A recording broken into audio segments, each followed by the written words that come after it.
Hello and welcome to the Wellness Oracle. I'm Dr. Praveen Ravishankaran, consultant surgical oncologist and robotic surgeon at the Cotton City of India, Coimbatore. Over the years, I have been deeply involved in the management of gastrointestinal cancers, especially cancers of the esophagus, stomach, and pancreas.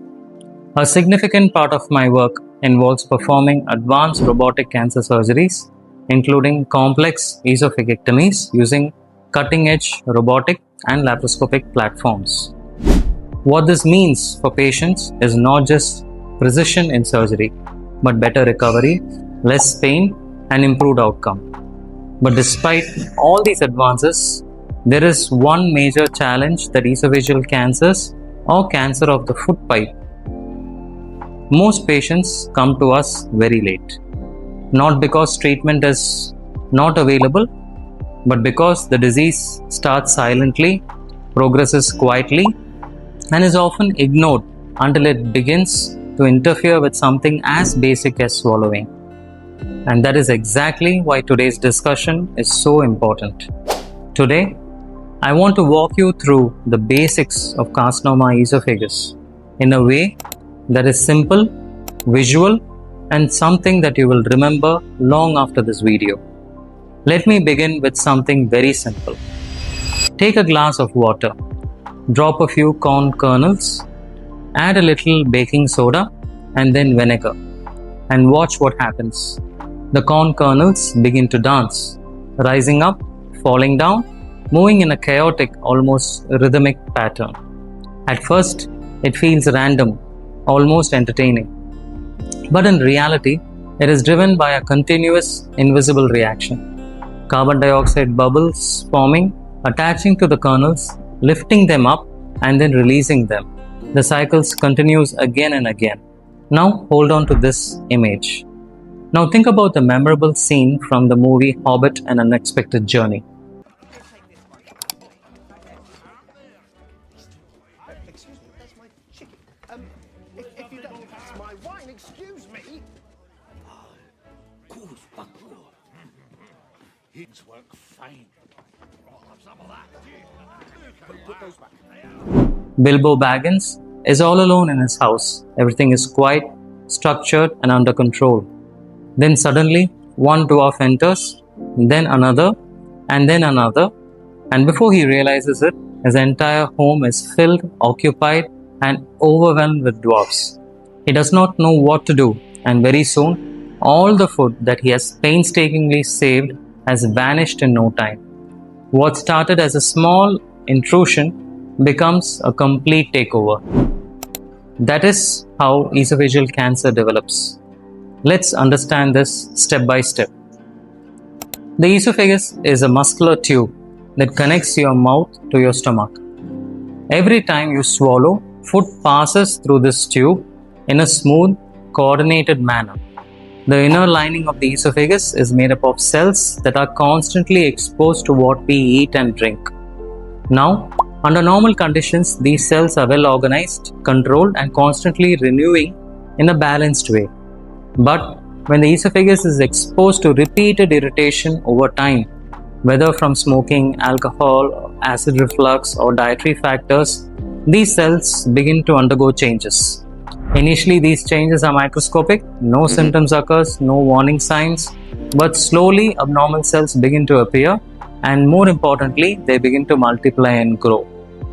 Like those dwarfs entering Bilbo's house, one becomes many, and gradually they start to occupy space that was never meant for them. This uncontrolled growth forms a tumor, which we call as carcinoma esophagus. Now let's talk about who is at risk. Esophageal cancer has a very clear pattern. It is more common in men, individuals above the age of 50, and people who have long-standing lifestyle risk factors. There are two major types of esophageal cancers.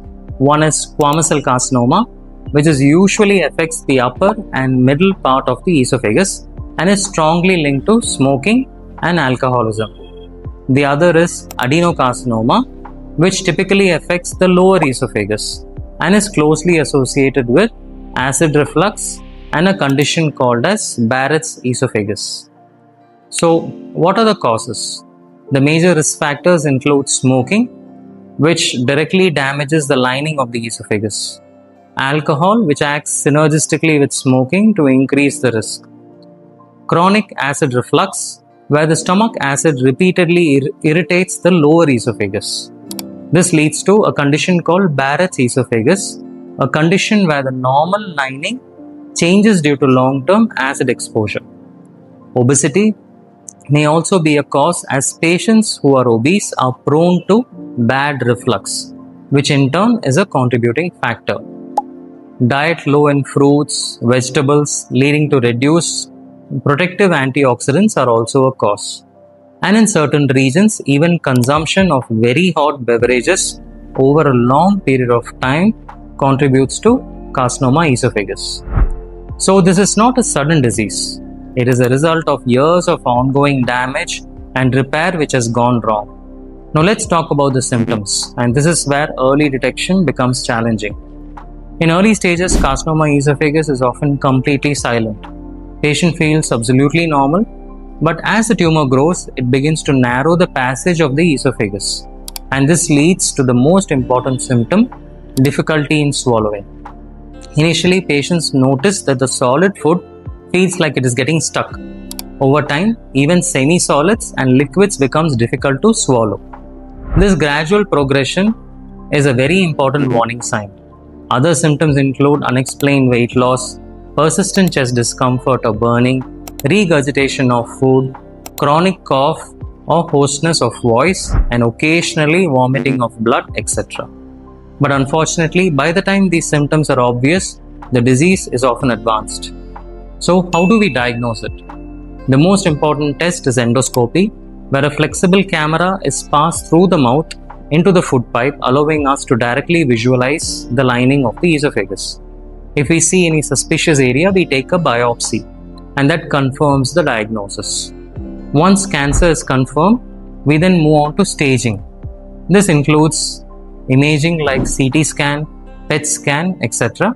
And sometimes endoscopic ultrasound also is done in early stage diseases, because understanding the extent of disease is very critical for planning treatment. Now let me briefly touch upon treatment. Esophageal cancer treatment is multimodal and depends upon the stage of the disease. That is, it involves a combination of surgery, chemotherapy, and radiation. In early or very early stage diseases, surgery, especially advanced minimal invasive or robotic esophagectomy, can offer excellent outcomes. In more advanced stages, we often give chemotherapy and radiation first to shrink the tumor. It is then followed by surgery. In metastatic diseases or disease that has spread all over the body, the treatment focuses mainly on symptom relief, improving swallowing, and maintaining a good quality of life. Techniques like stenting can help the patient to eat better and live more comfortably. Now, the most important question: can we prevent esophageal cancer? To a large extent, yes. Prevention is about addressing the risk factors, stopping smoking, limiting alcohol, maintaining a healthy weight, treat acid reflux early, avoid repeated consumption of very hot beverages, eat a balanced diet rich in fruits and vegetables, and in high-risk individuals, regular endoscopic surveillance can detect early changes before they turn into cancer. Now, let's come back to the experiment. Those dancing corn kernels were not moving randomly. They were being driven by continuous invisible forces, gases that were forming, pushing them up, releasing, and repeating the cycle. Similarly, in esophageal cancer, the tumor you see is just the end result. For years, there are invisible processes, chronic irritation, cellular damage, abnormal growth, quietly pushing the system out of balance. And just like in The Hobbit, an unexpected journey, where a few guests slowly take over an entire home, cancer begins small but grows silently until it disrupts the normal function. And that is why awareness is very important and critical. If you notice difficulty in swallowing, don't ignore it. If you have long-standing reflux, get evaluated, because early detection can make a life-saving difference. And that is exactly why Wellness Oracle exists.